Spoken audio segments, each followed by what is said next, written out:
aga kui tõesti nüüd vaadata, et mis äkki meie raamatu juures on teistpidi, siis ma mõtlen, et üks oluline osa või oluline aspekt on see, meil oli tegelikult ligi 30 autorit. Ja need autorid on päris erineva taustaga, ehk siis riigikohtunikud, advokaadid, akadeemilise taustaga inimesed, hankijad ja muidugi head kolleegid Rahandusministeeriumist.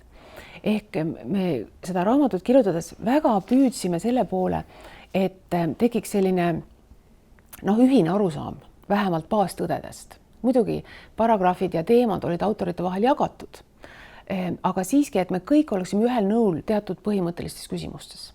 Ja ma loodan, et see sünergia ja see inimeste erinevad niisugused lähenemised äkki andsid mingisuguse lisaväärtuse sellele teosele.